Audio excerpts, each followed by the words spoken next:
영광이 하나님을 뵙는 복된 주일 예배 자리에 나오신 성도 여러분을 주의 이름으로 환영합니다. 몇 가지 교회 소식 또 간구 말씀드리도록 하겠습니다. 오늘 2부 예배 후에는 바로 이곳에서 본당에서 이어서 재직회를 가지려고 합니다. 우리가 그동안 자주 재직회를 갖지 못했지만은 또 모처럼 우리가 갖는 재직회, 재직 여러분들은 참석하셔서 함께 교회 일에 동참하실 수 있게 되기를 바랍니다. 그리고 다음 주일은 우리가 추수감사 주일 예배로 드리게 됩니다. 이 시간에는 우리가 또 성찬식도 있겠고 또 예배 후에는 추수감사 만찬을 친교실에서 갖고자 합니다. 우리 친교 사역팀 봉사부에서 또 이를 위해서 수고해 주실 텐데 또 재직 여러분들도 또 이렇게 함께 음식을 준비하는데 동참해 주셔서 또 우리만의 단체가 아니라 또 그동안 또 교회 또 여러 가지 이유로 또 여러 가지 사정 때문에 참석하지 못했던 분들까지 다 알려주셔서 또 즐거운 잔치가 될 수 있도록 그렇게 해 주시기 바랍니다. 그리고 11월부터는 우리가 3부 예배가 없어지는 대신에 지금 이 시간 이 11시에 영어 예배가 교육관에서 들어주고 있습니다. 그래서 여러분 혹시 주변에 또 아직 이렇게 교회 나가지 않고 계시는 영어권에 계신 분들 또 여러분의 배우자나 또 자녀들에게 권면해 주셔서 우리 영어부가 이렇게 부흥될 수 있도록 이렇게 잘 지금 자리를 잡아가고 있는데 부흥될 수 있도록 여러분 기도해 주시고 또 협조해 주시고 그렇게 해서 우리 영어부가 더욱더 흥왕할 수 있도록 그렇게 해주시면 감사하겠습니다. 우리 다 함께 사도신경으로 우리의 신앙을 하나님 앞에 고백하심으로써 11월 13일 주일 예배 하나님께 드리겠습니다. 전능하사 천지를 만드신 하나님 아버지를 내가 믿사오며 그의 아들 우리 주 예수 그리스도를 믿사오니 이는 성령으로 잉태하사 동정녀 마리아에게 나시고 본디오 빌라도에게 고난을 받으사 십자가에 못 박혀 죽으시고 장사지 사흘 만에 죽은 자 가운데서 다시 살아나시며 하늘에 오르사 전능하신 하나님 우편에 앉아 계시다가 저리로서 산 자와 죽은 자를 심판으로 오시리라. 성령을 믿사오며 거룩한 공예와 성도가 서로 교통하는 것과 죄를 사하여 주시는 것과 몸이 다시 사는 것과 영원히 사는 것을 믿사옵나이다. 아멘. 찬송가 13장 다 함께 하나님을 찬송합니다.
빛과 진리시니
이 시간 우리 합심해서 하나님께 기도할 때 오늘 예배 가운데 우리 하나님의 영광과 거룩이 나타나서 저희들을 압도하여 주시기를 위해서 기도하십시다.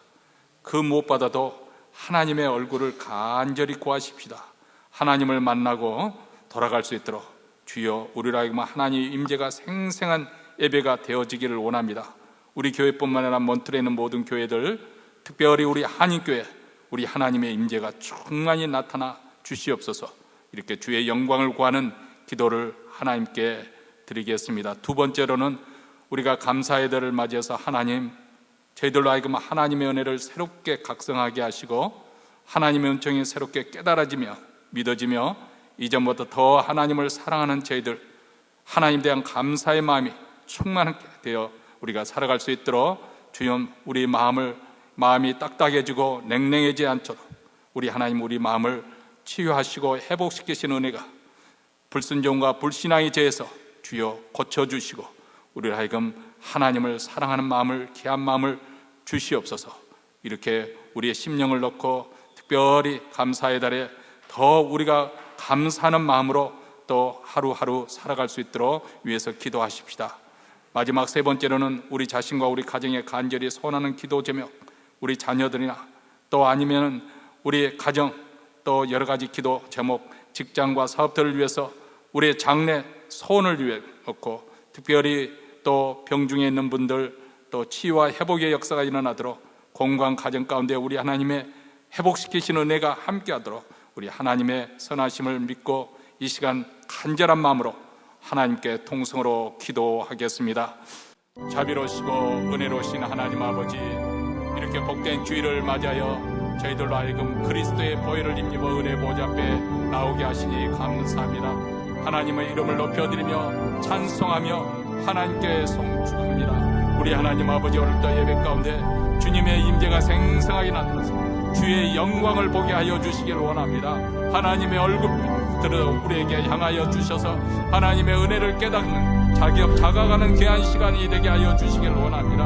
하나님의 거룩으로 저희들을 압도하여 주시고 그 영광의 빛으로 사로잡아 주셔서 하나님의 임재가 생생하게 나타나는 주일 예배, 아버지 우리 교회뿐만 아니라 몬트레에 있는 모든 교회들, 특별히 우리 한인교회 아버지 하나님의 주의 영광을 나타내 보여주시었기를 간절히 원합니다. 하나님 아버지, 또 이렇게 감사절기를 맞이했지만은 세상이 참으로 어지럽습니다. 우리 주변에 일어나는 모든 절망적인 것들, 소망이 없이 살아가치는 게는 그러한 일들이 많이 있지만은 하나님 일에 따라서 우리 마음이 냉담해지고 무감각해지지 않도록 주님 다시 한번 이렇게 감사절기를 해서 아버지 깨워주시기를 원합니다. 하나님의 은혜가 새롭게 자극되게 하시고 하나님에 대한 감사의 마음이 있게 하시고 이전보다 하나님을 더 뜨겁게 사랑하는 우리의 심령이 되어지기를 원합니다. 주여 우리를 불쌍히 하시고 우리를 찾아와 주시고 우리의 마음을 치유하시고 고쳐주시고 회복시켜 주시기를 간절히 원하고 기도합니다.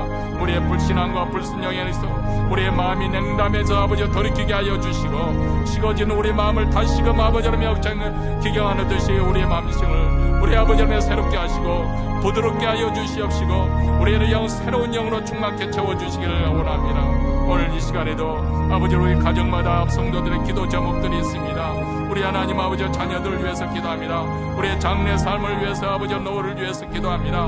우리 소원하는 말을 하나님께 아뢰며 기도할 때 특별히 아버지 하나님의 질병 가운데 우리 하나님 치유의 역사, 우리 하나님 만져주심으로 아버지 병 고침의 역사가 일어나게 하여 주시고 심령도 치유되고 고침받게 하여 주시고 우리 하나님의 가정마다 아버지 회복되는 역사, 은혜의 역사가 임하게 하여 주시옵소서. 하나님의 역사가 충만케 나타나게 하여 주시고 하나님의 거룩으로 세워지는 은혜가 있게 하여 주시기를 원하니 주여 주의 영광이 나타나서 저희들 하여 하나님의 선하심을 알게 하여 주시옵소서. 하나님의 거룩함, 우리 하나님의 살아계신 것을 생생하게 경험하는 주일 예배가 이루어졌도록 주님 도와주시옵기를 간절히 원하고 기도하옵나이다. 하늘에 계신 우리 아버지여, 이름이 거룩히 여김을 받으시오며 나라에 임하옵시며 뜻이 하늘에서 이룬 것 같이 땅에서도 이루어지이다. 오늘날 우리에게 일용할 양식을 주옵시고 우리가 우리에게 죄진 자를 사하여 준 것 같이 우리 죄를 사하여 주옵시고 우리를 시험에 들게 하지 마옵시고 다만 악에서 구하옵소서. 대개 나라와 권세와 영광이 아버지께 영원히 싸움나이다. 아멘. 하나님 말씀은 시편 65편입니다. 시편 65편 9절부터 13절 말씀 우리 다 같이 한 목소리로 읽겠습니다. 땅을 공고하사 물을 대어 심히 윤택게 하시며 하나님의 강에 물이 가득하게 하시고 이같이 땅을 예비하신 후에 저희에게 곡식을 주시나이다. 주께서 밭고랑에 물을 넉넉히 대사 그 이랑을 평평하게 하시며 또 담비로 부드럽게 하시고 그 싹에 복 주시나이다.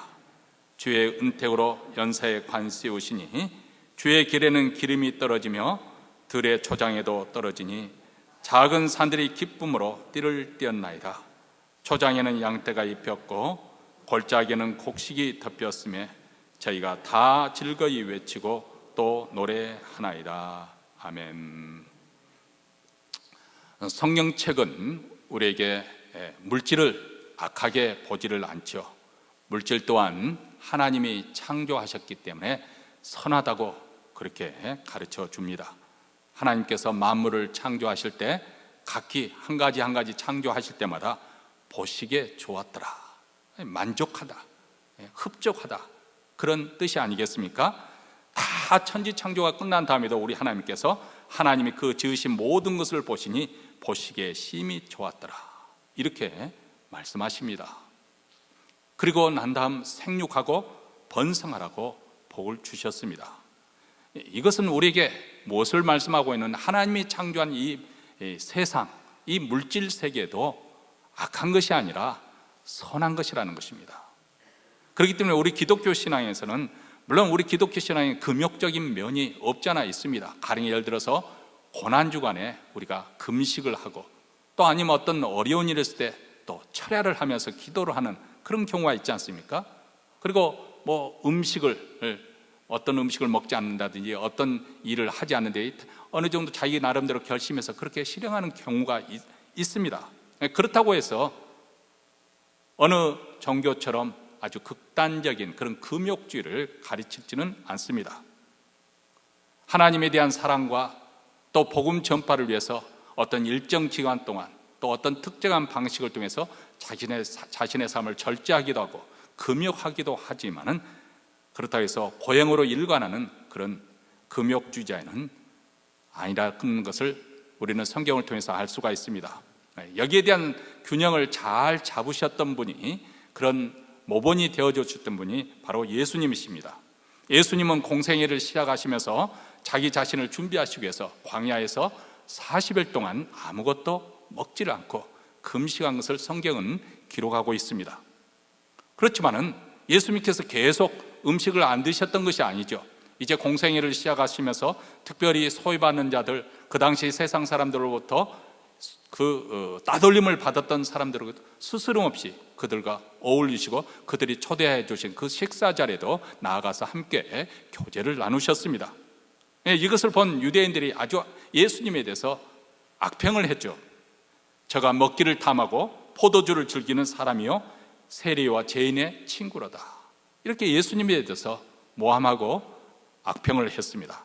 그러나 우리 주님은 하나님께서 베풀어 주신 이 환경, 현재의 환경 속에서 그 주어진 그 분복을 즐기시면서 함께 즐거워하셨던 것이지, 스스로 금식하겠다고 해서 잔치에도 가지 않고 사람과도 어울리지 않고 함께 음식을 먹지도 않고 그랬던 것은 아니라 그 말입니다. 하나님은 이 세상을 풍성한 곳으로 지으셨고 우리 인간들이 하나님이 주시는 그 복으로 행복하게 살기를 우리 하나님은 원하십니다. 전도서 2장 24절에도 사람이 먹고 마시며 수고하는 가운데서 심령으로 낙을 누리게 하는 것보다 나은 것이 없나니 내가 이것도 본즉 하나님의 손에서 나는 것이로다. 우리가 먹고 마심으로 즐거워하는 것, 이것 또한 하나님께서 우리에게 주신 분복이라. 곰곰이 생각해 보니까 얼마 전에도 결혼식에 참석하면서 그런 생각을 했습니다. 우리가 인생이 신앙적인 면을 접어두고 인생을 살다 보니까 과연 이렇게 즐거워할 그런 기쁜 날이 얼마나 될까? 아이가 탄생했을 때 기뻐하고, 또 입학했을 때 기뻐하고, 또 생일을 맞을 때 기뻐하고, 또 직장에서 승진해서 기뻐하고, 뭐 사업이 잘 때 기뻐하고, 그럴 날이 있겠지만은 사실 우리가 기뻐하는 날이 그렇게 많지 않은 것 같습니다. 그래서 중동에는 지금도 그렇습니다만 유대인들이 결혼식을 며칠 동안 했던 것이 문득 이해가 되어지는 거예요. 우리가 인생을 살아갈 때 이런 특별한 날 그냥 몇 시간에 그치는 것이 아니라 며칠 동안 동네 사람들과 함께 흥겨워하고 잔치하는 것, 그것을 알 수 있을 것 같아요. 왜냐하면 그만큼 우리 인생이 고달프고 힘들기 때문에. 사실 죄로 타락하는 우리 인간들의 그 부정과 부패, 탐욕, 이것으로 해서 세상이 아주 정치와 경제의 그 왜곡이 되어지고, 아니면은 국가 간에, 나라 간에, 지역에 따라서 아주 극심한 빈부 차이가 빚어지고 있잖아요. 특별히 코비드 상황으로 더 그것이 심하게 노골적으로 나타나고 있습니다. 한쪽에서는 음식이 넘쳐서 심지어는 너무 많이 먹기 때문에 이제 다이어트를 해야 된다, 그렇게 굶는가 하면은, 또 다른 한쪽에서는 정말 실질적으로 아직도 먹을 것이 없어서 굶주린 배를 안고 침대에 가는 그런 나라들도 있습니다. 이것이 오래된 문제임에도 불구하고 항구적으로 왜 해결하지 못하는 것인가? 왜냐하면 우리 인간이 그 본성 속에는 극도의 이기주의가 작동하고 있기 때문에, 또 무한한 탐욕이 있기 때문에 그렇습니다. 이것이 우리 인생을 불행하게 만드는 것이죠. 이런 이야기를 제가 들었습니다. 이혼에 막바지 이런 사람들, 그런 사람들을 가지고 물었습니다. 이렇게 이제 마지막 이제 법원에 제출만 하면 이혼하는 것으로 끝나는 사람들에게 물었습니다. 만약에 지금 여러분이 이혼하지 않는다면 100만 불을 주겠습니다. 만약에 100만 불이 주어진다면 그래도 이혼하겠습니까? 그랬더니 뭐라고 답변했을까요? 열이면 열, 백이면 백, 이혼하지 않겠다는 거예요. 100만 불만 생긴다면 우리 이혼하지 않겠습니다. 참 돈의 유력이 대단하죠. 그러면 돈이 있으면 다 행복하게 사는가? 얼마 전에 캘리포니아 어떤 분이 얼마죠? 20억 4천만 달러를 복권에 당첨됐어요. 그 행운을 들은 사람들은 정말 부러운 사람들이 많은가 봐요. 미국에서만 센세이션한 뉴스가 거리가 되는 것이 아니라 전 세계적으로, 얼마나 그 사람은 행운한가, 아마 그렇게 부러워했으니 전 세계적으로 뉴스가 탔습니다. 엄청난 액수지 않습니까? 20억 4천만 달러가 엄청난 액수죠. 그러면 지금까지 그 거액의 복권 당첨한 사람들이 어떻게 살고 있는가? 여러분이 또 그것도 조사를 해봤어요. 그랬더니 열이면 열, 백이면 백 다 파산했고 이혼했고 그리고 불행하게 살고 있더라는 거예요. 돈이 행복을 보장해 주는 거 아니에요. 제가 왜 그 사람들이 이혼한가 생각을 해봤어요. 제 심리적으로 생각해 봤어요. 돈이 생겼잖아요. 그러면 새 집 살 것이고, 새 차 살 것이고, 새 옷 입을 것이고, 식당에 가서 먹을 거고 다 바뀌었잖아요. 이제 그럼 뭐가 안 바뀌었어요? 마누라만 안 바뀌었어. 마누라만. 그래서 아마 이혼하는 것이 아닌가. 이거 객관적인 증거 있는 것은 아닙니다. 제 주관적인 추론입니다. 이를 보면 사람의 부가 어느 정도 우리를 행복하게 해주기도 하지만은, 그러나 그것이 우리 행복과 안녕을 보장해 주는 것은 결코 아니라는 것을 우리에게 말씀해 주고 있습니다. 왜냐하면 이 땅에는 꼭 내가 잘못해서 뿐만 아니라 이 땅에는 죄와 저주가 역사하고 있다는 사실입니다. 그럼에도 불구하고 하나님께서는 우리 인생의 행복을 위해서 여전히 이 땅에서 풍성한 식물이 나게 하십니다. 이것이 하나님의 마음입니다. 우리 하나님은 모든 것을 후히 주사 누리게 하시는 분이시다. 디모데전서에서도 말씀하시고, 다시 말하면 우리가 신앙생활 때 이 영적인 것만, 우리 영혼만 선한 것이 아니라 우리 육체, 그리고 누리고 있는 물질, 이 모든 것도 다 선한 것이다. 예수님도 우리 육신을 입고 이 땅에 오셨잖아요. 그리고 그분이 영으로만 부활된 것이 아니라 육체의 부활, 몸의 부활을 하셨지 않습니까? 이런 면에서 보면 우리 하나님께서 우리가 누리기도 하는 이 모든 물질적인 면도 우리 하나님의 축복에 속한다는 것을 알 수가 있습니다. 그럼에도 불구하고 우리는 매일 누리는, 어떻게 보면 우리는 당연하게 생각하기 때문에, 당연하게 여기기 때문에, 아니 또 그것을 지극히 평범한 것이기 때문에, 대수롭지 않게 여기기 때문에 우리는 그것에 대해서 고마움을 모르고 살고 있습니다. 하나님께서 내려주시는 그 많은 은총에 우리는 별로 감사한 마음 없이 그렇게 살아가고 있지 않는가, 한번 생각을 해보시기 바랍니다. 당연하게 생겼던 내 건강, 근데 갑작스럽게 건강에 탈이 생겨보세요. 그러면 건강한 것이 당연한 것이 아니라는 걸 금방 알게 되지 않습니까? 그렇기 때문에 우리는 감사절기를 통해서 이거 설교를 해가지고 어떻게 하면 좀 재정적으로 교회가 수입을 더 많이 올릴까? 물론 그런 마음이 목회자의 생각이 전혀 없다 하면 목회자도 거짓말이 되겠죠. 그러나 더 근원적으로 이런 절기를 통해서나마 다시 한번 우리가 당연한 것을 당연하지 않다, 우리가 누리고 있는 이 은총을 정말 고마울 줄 알고 또 감사하며 살 줄 아는, 그래서 우리 입술에서 원망하는 거나 불평하지 않고 감사의 말로, 믿음의 말로 채워줄 수 있는 계기가 되어졌으면 참 좋겠습니다. 하나님이 우리에게 매일 베푸시는 그 은총을 정말 이런 11월 감사의 달을 통해서 우리가 다시 한번 각성하면서 매일 삶 속에 하나님 이거 참으로 감사합니다. 아마 권사님들은 더 이 말에 공감하실 거라고 생각합니다. 젊었을 때는 큰 거, 그것을 꿈꾸기 때문에 웬만한 것은 양에 차지 않는 거죠. 감사할 줄 몰라요. 그러나 나이가 들고 보면은 우리 권사님 그렇잖아요. 오늘 아침 일어나서도 내가 기도할 수 있다는 게 얼마나 고맙고 감사해요. 그렇죠? 따뜻한 햇빛을 볼 때 하나님 감사하면 저절로 나오는 거예요. 이 사소한 것마저도 감사의 마음이 드는 거죠. 아니 우리가 꼭 나이가 들어서 뿐만 아니라 우리 영혼이 맑아지고 우리 영적인 민감도가 더 깊어짐으로써 이런 사소한 일에도 하나님의 은총이 깨달아지면서 감사할 수 있는 사람이 되었으면 참 좋겠습니다. 오늘 본문 시편 65편은 전체 시편 중에서 시편이 150편이 있는데 그 중에서도 그 배경이 농사와 관련되어 있는 것은 유일하게 이 시편 하나밖에 없습니다. 왜냐하면 유대인들은, 이스라엘 백성들은 광야 40년 동안 장막을 치고 양을 키우면서 생존했던 사람들이지 않습니까? 그리고 농사를 짓기 시작한 것은 이제 가나안 땅에 들어가서 농사를 짓기 시작한 것이지, 광야 생활할 때 그들이 어떻게 농사를 지을 수 있었겠어요? 근데 유목민으로 살았던 그들이 이제 한 곳에 정착해서 농사를 짓는 거, 그거 쉬운 일이 아니죠. 농사하는 법을 배워야 합니다. 농사에 대한 지식과 경험이 없기 때문에, 그러면 누구에게 배워야 할까요? 이전에 살았던 가나안 원주민들, 그 가나안 족속들한테 그것을 배울 수밖에 없는 그런 상황이 되고 만 것이죠.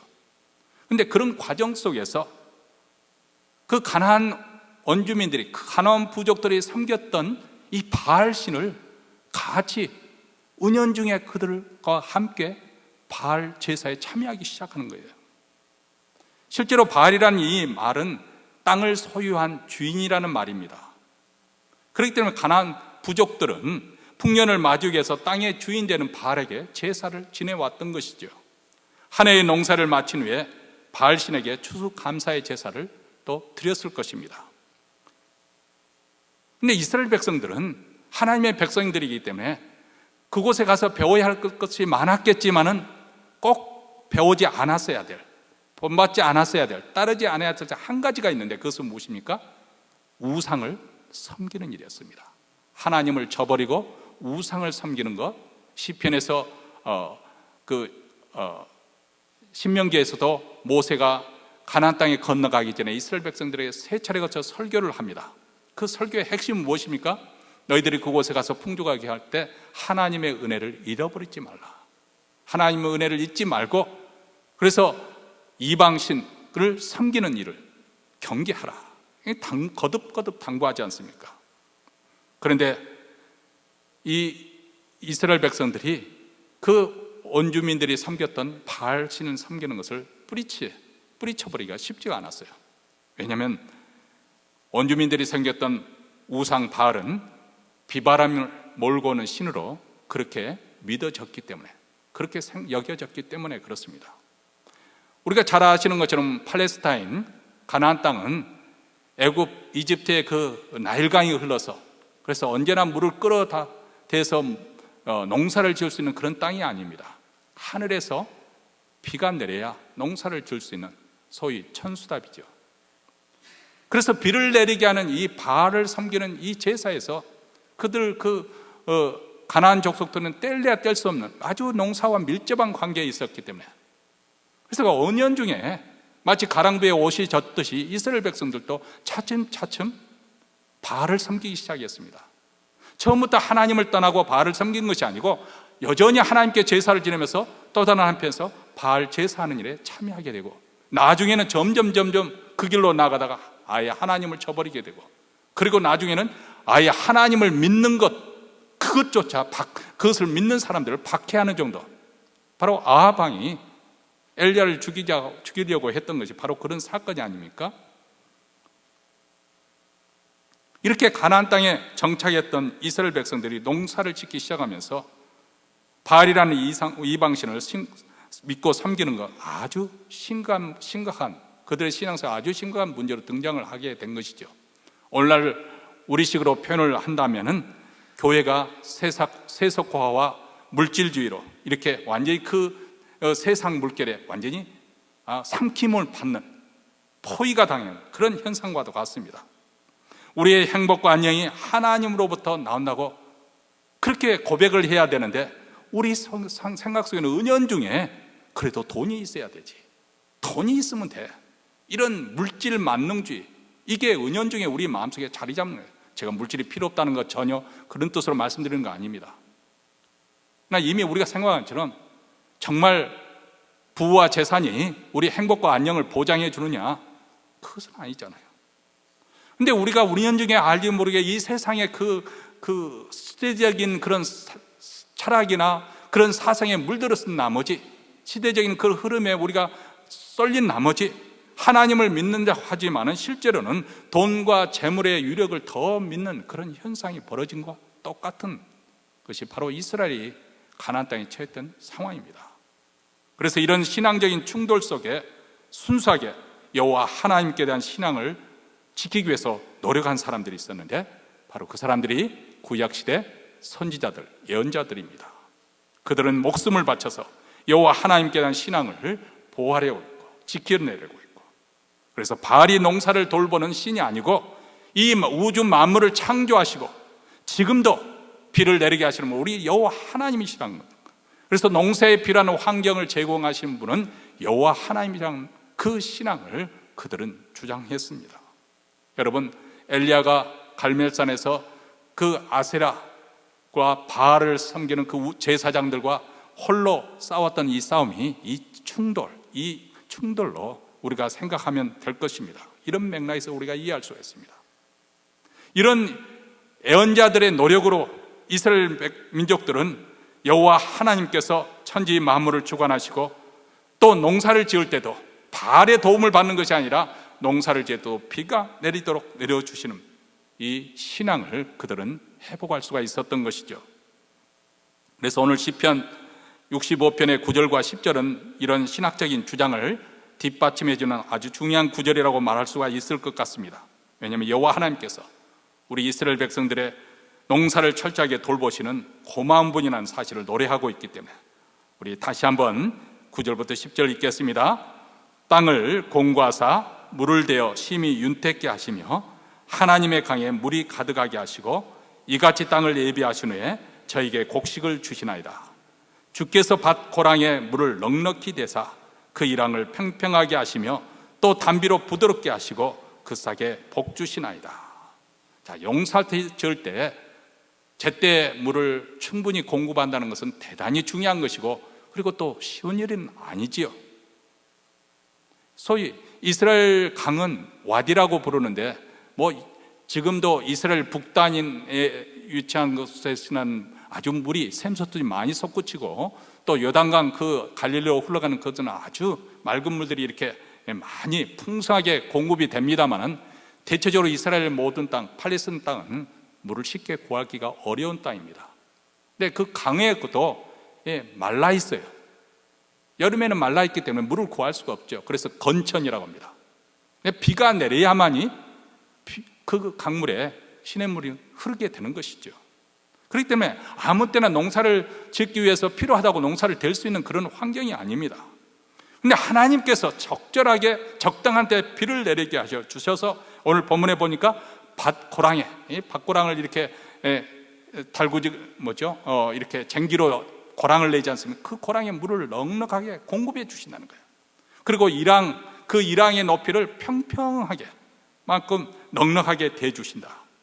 한마디로 하나님께서 이스라엘 백성들 농사를 잘 질 수 있도록 처음부터 끝까지 하나님이 주관하여 주신다. 그래서 하나님을 믿는 신앙이 신실한 이스라엘 백성들이 볼 때는 하나님께서 이렇게 곡식이 잘 자라서 열매를 맺도록 때에 따라서 비를 주시는 분으로 이렇게 풍성한 추수를 거두게 하시는 분이 바로 하나님이신 것을 그렇게 믿고 찬양을 하는 것입니다.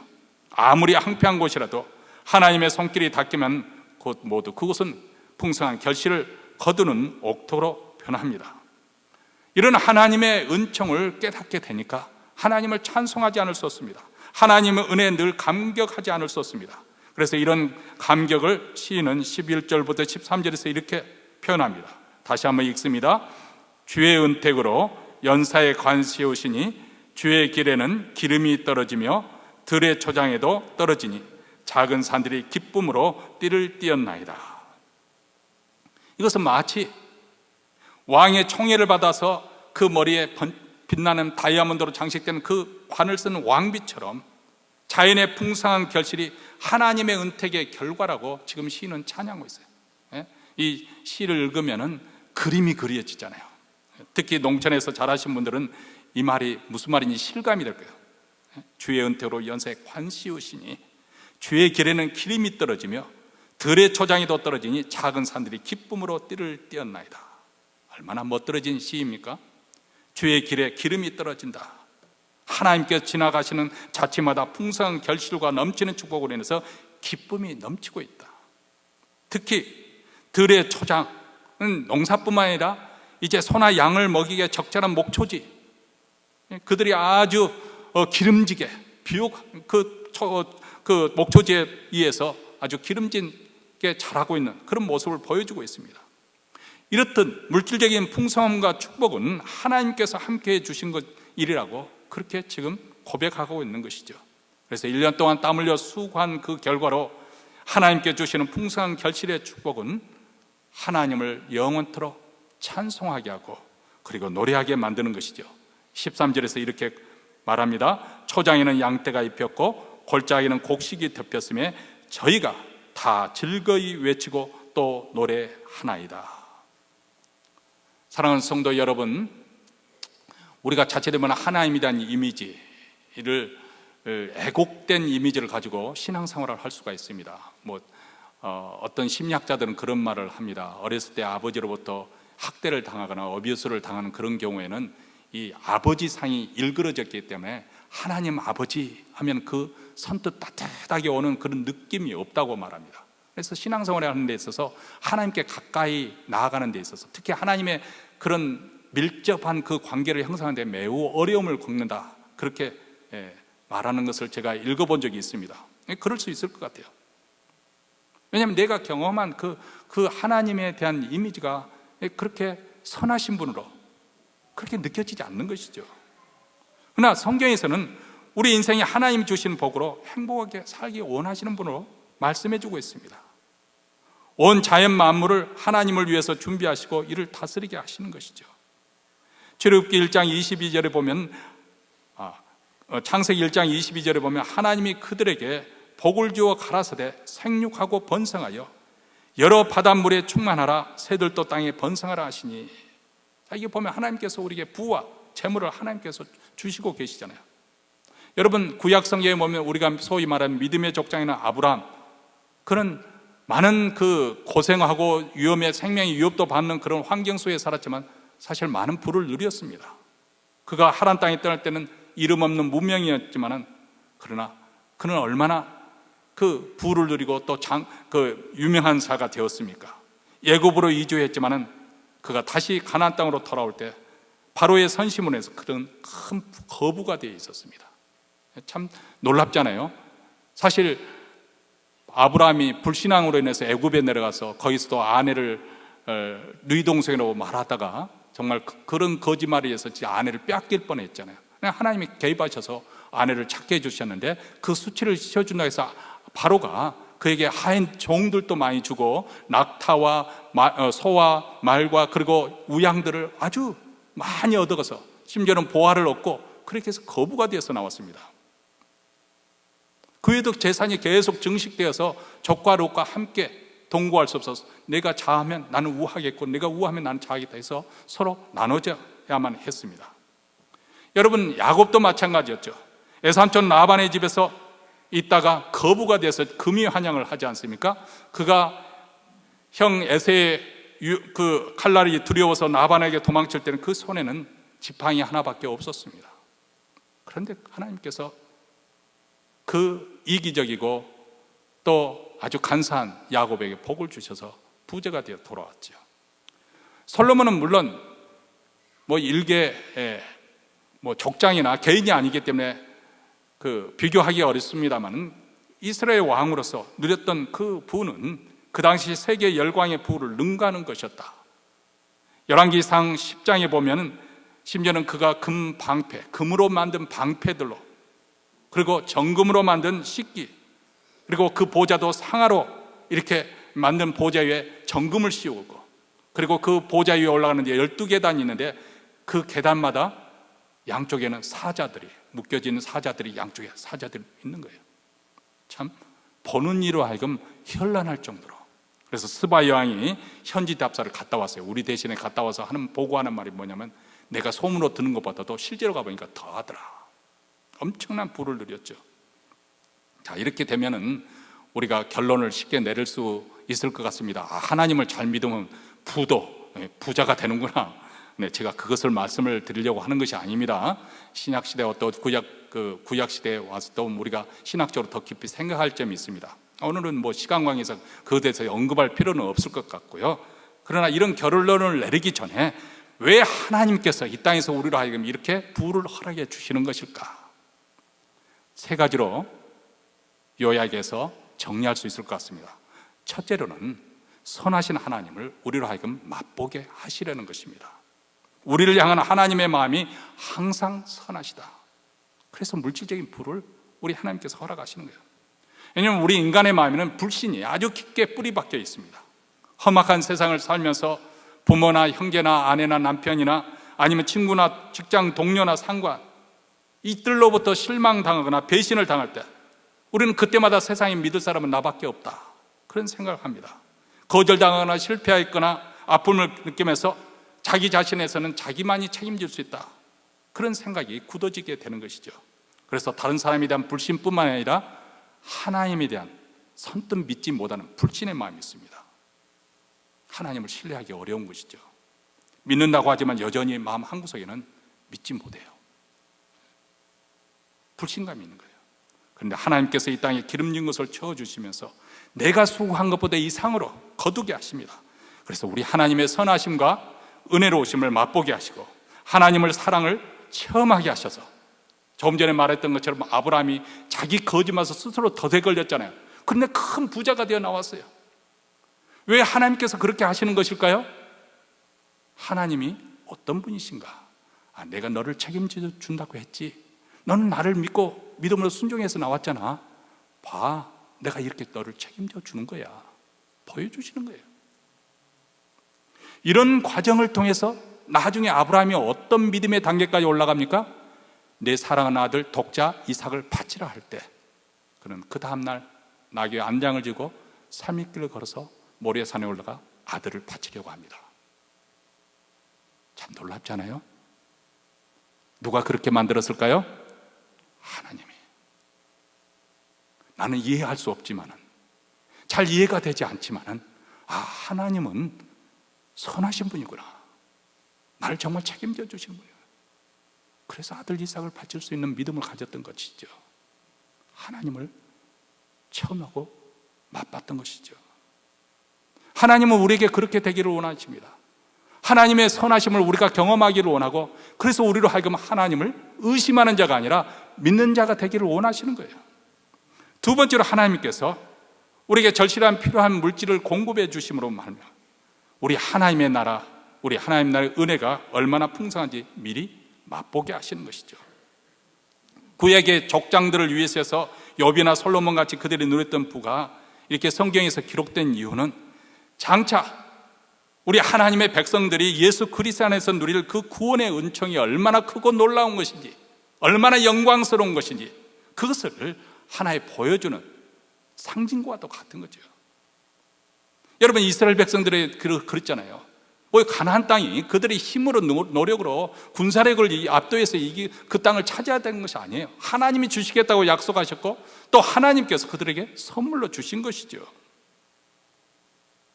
그렇기 때문에 이스라엘 백성은 그 가나안 땅에 살면서 하나님의 그 구원을 감사하고 찬양하는 그런 삶을 살아야 했던 것이죠. 여러분, 물질적인 이 땅에서 누리는 축복이라는 누리고 있는 이 물질적인 축복은 하나님의 은혜가 얼마나 부요한 것인지, 감춰진 보화, 그리스도 안에 감춰진 그 보화가 얼마나 영광스러운지 그것을 하나의 맛보기와 같은 거예요. 그래서 우리가 보지 못해서 믿지 못하겠다는 우리에게 하나님께서 경험하게 하시고 맛보게 하시고 그래서 믿는 자가 되게 하시는 것입니다. 그리고 마지막 세 번째로는 왜 하나님께서 우리 기본적인 물질적인 필요에 대해서 이렇게 공급해 주시는가? 하나님은 우리 영적인 축복뿐만 아니라 물질적인 그 필요에 대해서, 나의 필요에 대해서도 하나님은 관심을 가지고 계신다, 이것을 말씀해 주십니다. 왜냐하면 우리가 너무 믿음이 약하기 때문에 조금 물질이 궁하면 쉽사리 요동을 하거든요. 믿음이 흔들리거든요. 그래서 하나님께서 그때마다 우리 기도를 들으시고 우리의 필요를 채워주시고, 그렇죠? 땅이 없는 아브라함에게 땅을 주시겠다고 약속하시고, 아들이 없는 그에게 아들을 약속해 주시고, 이름 없는 무명의 그에게 명성을 허락해 주시는데, 이것이 바로 하나님의 마음이에요. 이런 하나님의 마음을 깨닫게 될 때, 그래서 예수님께서 우리에게 이렇게 말씀하십니다. 그러므로 염려하여 이르기를 무엇을 먹을까, 무엇을 마실까, 무엇을 입을까 하지 말라. 이는 다 하나님을 믿지 않는 이방인들이 구하는 것이라. 너희 천부께서는 이 모든 것이 너에게 있어야 할 줄을 아시느니라. 이렇게 말씀하시는 거예요. 다시 말하면 우리가 이 땅에 살아가는 동안 물론 빈핍하고 극한 가난 속에서 고통을 당할 수도 있습니다. 그런데 그 물질 문제로 인해서 우리의 믿음이 요동하거나 흔들려서는 안 된다는 거예요. 하나님이 다 알고 계셔. 그것으로 해서 너는 망할 듯 그렇지만은 결코 그것 때문에 망하는 것이 아니야. 말씀의 결론을 맺습니다. 본래 우리 하나님을 우리에게 주시려고 하는 하나님의 나라는 우리가 생각하는 것처럼 그렇게 시시하고 보잘것없고 궁핍하고 핏절된 그런 나라가 아닙니다. 그것은 부유하고 충만되고 그리고 풍성한 나라입니다. 이것은 이 하나님 나라의 성격을 가장 잘 보여준 에피소드가 요한복음에 나옵니다. 예수님이 공생애를 시작하면서 첫 번째 일으켰던 기적이 어디에서 일어나죠? 가나 혼인잔치에서 일어납니다. 왜 예수님께서 첫 번째 기적을 가나 혼인잔치에서 일으키셨을까 생각해 보신 적이 있습니까? 이 갈릴리 가나 작은 마을, 가난한 마을에 혼인잔치가 일어났습니다. 그런데 혼인잔치 그만 민망한 일이 발생했습니다. 잔치 도중에 포도주가 떨어진 것이에요. 여러분, 혼인잔치에서 포도주가 부족하게 되면 그 당시에는 정말 흥겨워해야 될 그 잔치 분위기가 깨지는 거랑 마찬가지예요. 주인은 커다란 수치를 당하게 되고 두고두고 동네 사람들에게 해작감이 되는 것이죠. 참으로 낭패한 상황입니다. 자, 대개 경우 보면은 이럴 경우에 어떻게 사람들은 요령을 내잖아요. 술이 좀 부족한 듯 싶으면 어떻게 합니까? 우물가에 가서 물 한 바가지 떠가지고 붓습니다. 그래서 잔치 첫날에 포도주는 항상 최상품으로 나고 잔치 끝날 때는 항상 맛없는 포도주가 나오는 거예요. 근데 공경에 빠진 이 상황을 예수님께서는 물로 포도주로 변하는 놀라운 기적을 일으켜 주셨어요. 그래서 돌 항아리에서 떠다가 연회장에 갖다 줘봐라 했더니 연회장이 맛보더니 보통 사람들은 처음에 좋은 거 내고 나중에는 맛없는 행편없는 거 내는데 당신은 지금까지 가장 좋은 것을 놔뒀구나. 이 놀라운 새 포도주를 어디서 난 것이냐. 깜짝 놀랍니다. 그래서 혼인잔치는 더 흥겁게 되어갔다고 합니다. 물이 포도주가 되는 이 첫 번째 예수님의 그 표적 사건을 통해서 우리는 무엇을 깨달을 수 있겠습니까? 예수님께서는 무엇을 우리에게 말씀해 주려는 것일까요? 바로 하나님 나라의 성격을 보여주는 거예요. 하나님 나라의 단면. 하나님 나라는 점이 없고 빈곤한 그런 나라가 아니에요. 네? 제 아내가 늘 설교 듣고 난 다음에 가끔, 늘이 아니죠, 가끔 불평하는 게 뭐냐면, 당신은 꼭 예화를 들 때 가장 재미있는 예를 가장 재미없게 만든다고. 네? 좀 더 재미있게 생생하게, 그러면 말주변이 없어서 재미없게 예화를 든다고 그렇게 가끔 그렇게 말하는데, 우리 하나님 나라는 그렇게 재미없고 저처럼 그렇게 재미없는 나라가 아니라는 거예요. 저 같은 사람만 있으면 얼마나 재미없겠어요. 그러나 그렇게 빈곤하고 그렇게 핍절된 그런 나라가 아니라는 거예요. 아주 풍성하고 부유하고 잔치와 같이 기쁨이 충만한 나라인 것을 보여주고 있는 거예요. 예수님께서 이 땅에 오신 것은 정말 맹탕처럼 맛없는 우리 인생을 변해서 맛깔나는 그런 인생으로 바꿔주기 위해서 예수님께서 오셨다는 거예요. 포도주처럼, 최상품의 포도처럼 풍성한 인생을 살도록 하기 위해서 예수께서 이 땅에 오셨습니다. 예수님은 우리의 재미를 약탈하기 위해서, 재미없는 인생을 살도록 하기 위해서 이 땅에 오신 것이 아닙니다. 우리에게 영생을 주시고 그 영생의 삶을 더 풍성하게 누리도록 하기 위해서. 그래서 요한복음 10장 10절에 이렇게 말합니다. 도적이 오는 것은 도적질하고 죽이고 멸망시키려는 것뿐이요, 내가 온 것은 양으로 생명을 얻게 하고 더 풍성히 얻게 하려는 것이라. 이 땅에서부터 우리가 하나님의 나라를 맛볼 수 있도록, 그것을 누릴 수 있도록, 이 땅에서도 이렇게 좋은 하나님의 나라를 누릴 수 있는데 그 나라에 가면 얼마나 좋겠습니까? 얼마나 만족되겠습니까? 그런데 혹시 지금 내 삶에 포도주가 떨어졌습니까? 한번 어디서부터 잘못됐는지 생각해 보십시오. 우리가 감사절기를 맞이해서 왜 감사절기에게 기쁨이 없을까? 왜 만족감이 없을까? 한번 생각해 보십시오.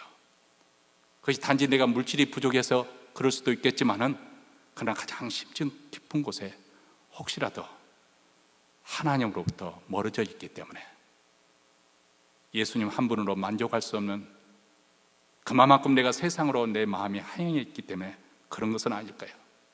내 영혼이 메말라 있고 내 마음이 삭막했기 때문에 이 계절의 변화조차도 느끼지 못하고, 그래서 가을의 그 가운데서 감사의 마음이 들지 못하는 그런 영적으로 무감하고 둔감한 상태가 된 것은 아닌지, 아니 혹시라도 나의 불순종정 때문에 포도주가 떨어진 것은 아닌 것인지, 우리는 다시 한번 내 심령을 들여다보아야 되겠습니다.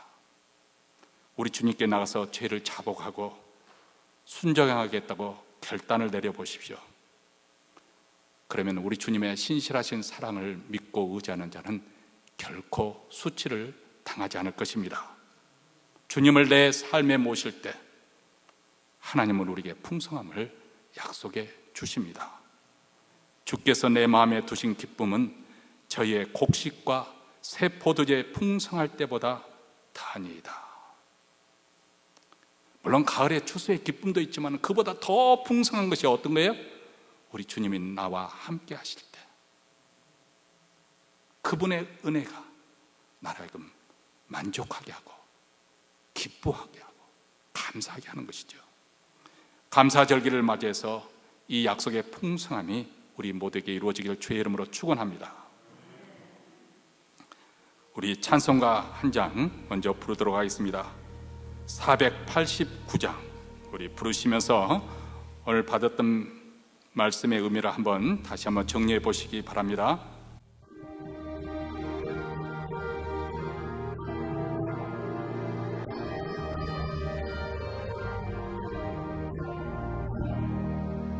세상 모든 풍파 너를 흔들어 약한 마음 낙심하게 될 때 내려주신 주의 주의 크신 복을 내가 알리라. 받은 복을 세어보아라. 크신 복을 내가 알리라. 받은 복을 세어보아라. 주의 크신 복을 내가 알리라.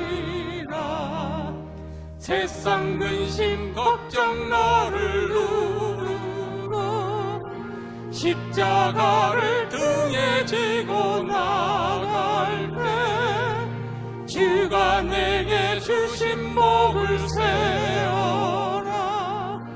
두려움 없이 항상 찬송하리라. 받은 복을 세워보아라. 크신 복을 내가 알리라. 받은 복을 세워보아라. 주의 크신 복을 내가 알리라. 세상 권세 너의 앞길 막을 때 주만 믿고 낙심하지 말아라. 천사들이 너를 보호하리니 염려 없이 앞만 보고 나가라. 받은 복을 세어보아라. 크신 복을 내가 알리라. 받은 복을 세어보아라.